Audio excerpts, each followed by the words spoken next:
Hello and welcome everybody. My name's Rose Smith from AbsoluteSoulSecrets.com. If you've been following me, you'll know I've made a couple of videos concerning the situation, the war in the Ukraine. And I have been having visions about this for a little bit, and I've been meaning to look at the astrology, but I've been emotional about it and upset. So I've left the astrology component because when doing astrology, it helps if you can actually think analytically and logically. So I think I've got my head together a bit better now. So that's what I'm going to have a look at. And it's been an eye-opener, I can tell you. And if you are new, please consider subscribing to the channel and hit that notification bell right now. Okay, let's go to the board so you can see what I'm talking about. I'm just going to zoom this up a little bit, which should help. Now, this is a birth chart for the Ukraine. The first thing to note is that in the Astro database, it's got 6 p.m. I can't really verify that for certain, okay? It is possible that it's some other time, but immediately when you look at this chart, the first thing that jumps out is all of this red. Very, very difficult birth, difficult moving forward. There's so many squares and oppositions here. There's only a couple of sextiles which are sort of minor in terms of potency. You know, they're not, a sextile is not as anywhere near as impactful as an opposition. All of these oppositions here and these squares here. So mostly squares and oppositions, a ton of really difficult energy for the Ukrainians to work through over a long period of time. The other thing to notice here, the South Node and also Chiron are here in the 7th house. South Node in Cancer, a lot of emotion from the past that the people still carry. It's a burden for them, their history. And so, you know, getting to the point where this country could be even born has been a huge burden. And Chiron, of course, is the sign of the wounded healer here in the 7th house. The 7th house can be about marriages. It's also legalities, and it's also open enemies. And so it's interesting, isn't it? A marriage is something where there's a union. So Ukraine was part of the Soviet Union up until 1991. There's quite a history actually that I won't go into, but it was joined to the Soviet Union. It split in 1991, and of course there was all sorts of legal issues around that, and now here we have Russia as their open enemy, waging warfare and torture on the country. Okay, so that's interesting just to note. But what I wanted to go to is what the future is and where we're headed, basically.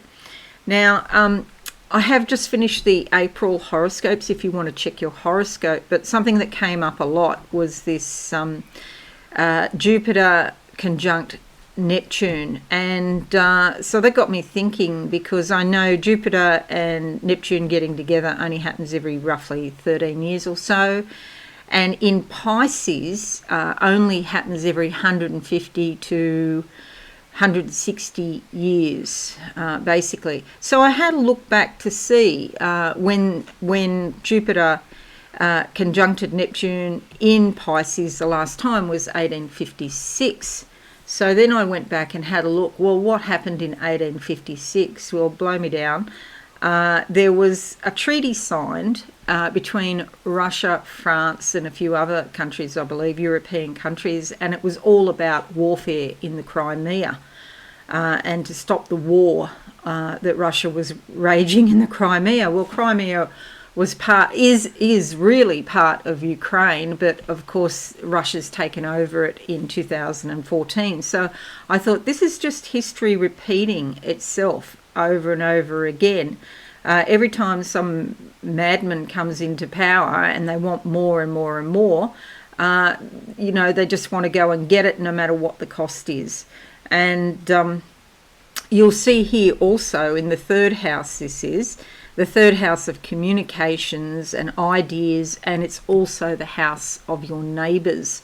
And so there's a treaty. You could interpret that as there being some sort of treaty with a neighbour. And Chiron here as well, the wounds of the past, the injuries that have involved your neighbours. And in this case, it's the neighbour who is perpetrating the torture and the wounds on the Ukraine. So there's actually a fair bit going on in this chart, and I don't pretend to even, I'm just scratching the surface here, just spurred on by the visions I've seen. And if you haven't been watching me, I did do a video a few weeks ago about a vision, a light at the end of the tunnel, and some sort of agreement being reached, where I could see President Zelensky smiling and happy, and I could see Putin very upset, and it was almost like disgusted or disgraced or ashamed were the emotions around it.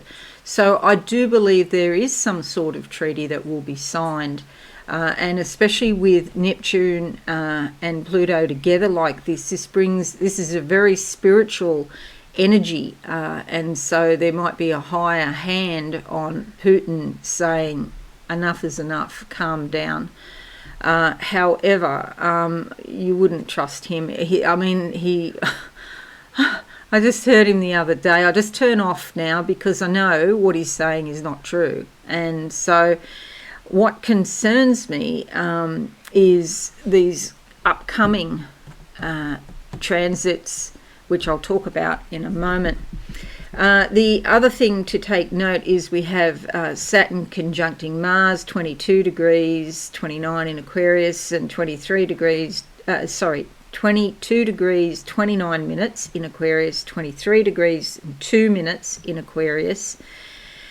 And Saturn is traditional values, conservatism, and Mars is full of energy, and yes, it gives you energy, can be great, but it often does cause arguments and warfare, and these two coming together could bring, something major around the 6th of April. Even the beginning of April is difficult, like it's all difficult. It's like we're talking about degrees of difficulty here. And there's all sorts of things going on even before the 6th that don't look good for Ukraine. So there could be some major push by the Russians before the 6th, and it fails or it doesn't do well. And so Putin is then feeling humiliated, forced to retreat, forced to somehow come up with some sort of plan where he can save face. I did hear yesterday that some Russian general has announced that they're going to pull back from Kiev. I don't think you can trust any of them. Maybe they will. Maybe they're pulling back because they've actually been stuck. They run out of fuel. They run out of food. It's just a shambles. It's absolutely chaotic and shambolic. And I won't go down that track too much. But this is not an easy energy. It's a challenge. In Aquarius, of course, can basically mean something to do with resources and technological resources perhaps. There's a lot of cyber warfare going on, for example. Other thing to note here is that Pluto's here in the second house of resources. Pluto is about life, death, and rebirth. Okay, so a big part of this war is all about resources. I believe Biden has indicated that he's going to contribute $1.3 billion in resources. I don't know if that's just money or what the resources are. A lot of countries are giving resources to the Ukraine so they can continue on. You can even donate to the Ukraine military, because what they're doing, as well as food and supplies for the soldiers, they're actually doing things with children to ensure children's safety. So, they're housing the children, the military are housing the children and feeding the children as well. And so there's European platforms. There's one called Fundy, I think it's called. Fondy, Fondy, where you can send money to the Ukraine military to help them help the children, assist the children of the Ukraine.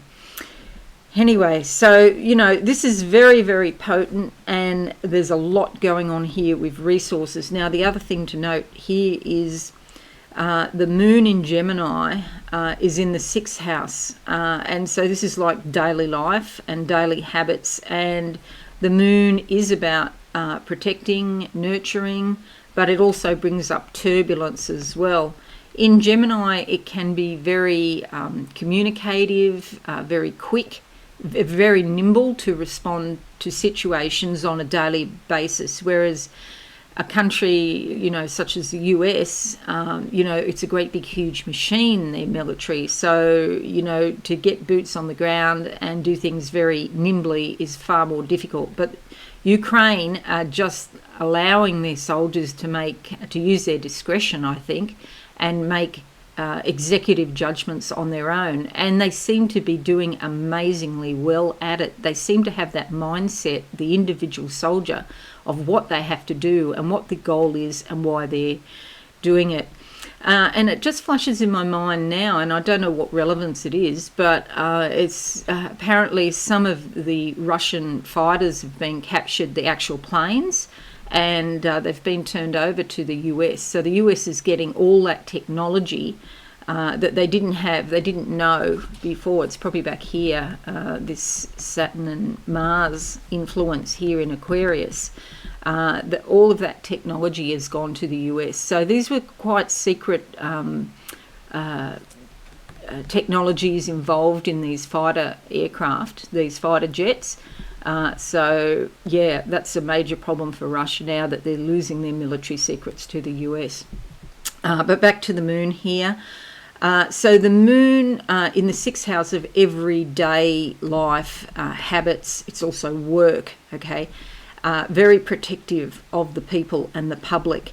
And then it goes on the 7th over into the 7th house, again of open enemies, where it actually joins Lilith. And now Lilith is really, it's not actually a planet, it's like an imaginary point of the moon, but it represents the absolute destruction and the darkest of forces. And so this is on the 7th, so this is probably to do with Russia or Putin, because 7th house is open enemies. These are the enemies that okay, and it's not kept secret, it's not underground, it's actually known to you.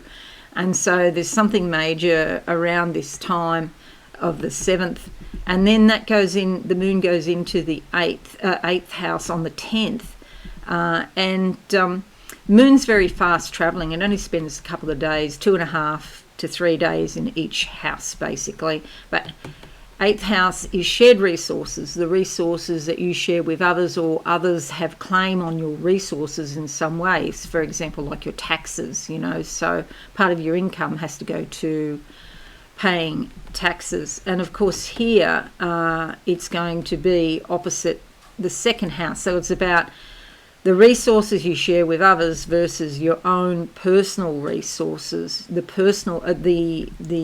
resources of the country of Ukraine versus the resources that Russia is claiming. Okay, so I do think that Russia is going to pull back, but you can't really trust everything that they say, that the government says.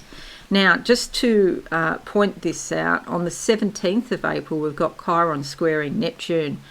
This is fairly major, and it's going to hurt the Ukraine in some way. It's like maybe, I think there could be some sort of agreement, and then almost instantly or very soon after the agreement, Putin goes back on his word. There's some sort of deception.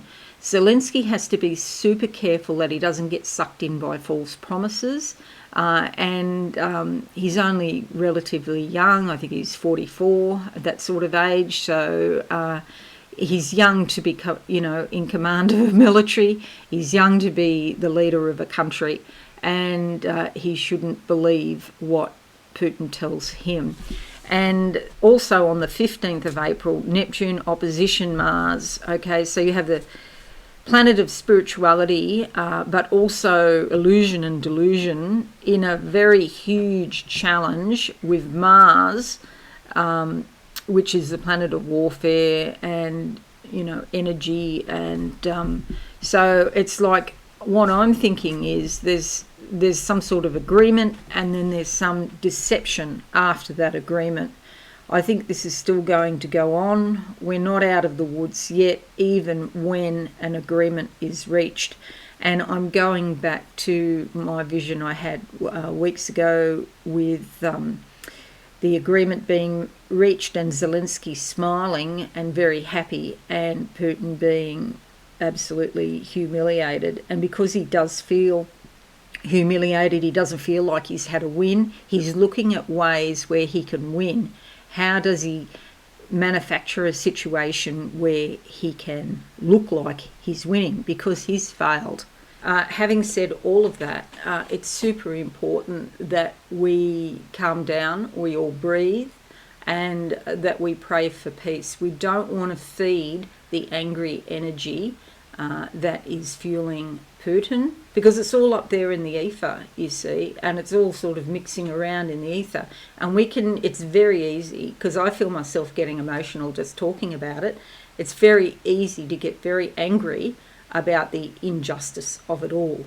And we don't know what contracts the country of Ukraine have spiritually with Russia or Putin, but we can be fairly certain that there's a lot of karma between Zelensky and Putin, and between the collective energy of the Ukraine and Russia. Okay, there's a lot of karma going on there.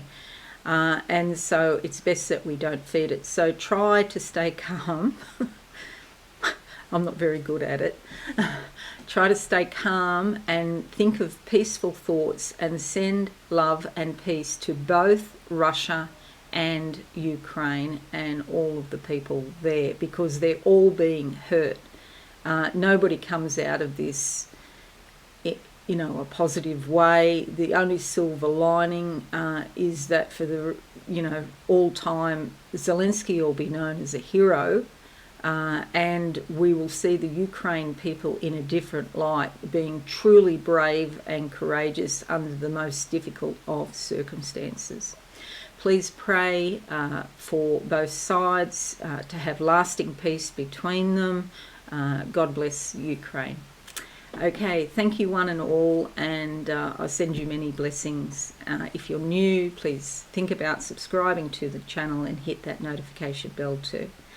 Thanks for listening, everyone. I know it's hard, and it makes our hearts bleed, looking at this matter. I'll see you again soon. Bye for now. Thanks so much for watching. Please visit my website, absolutesoulsecrets.com, for all things spiritual. Have a lovely day.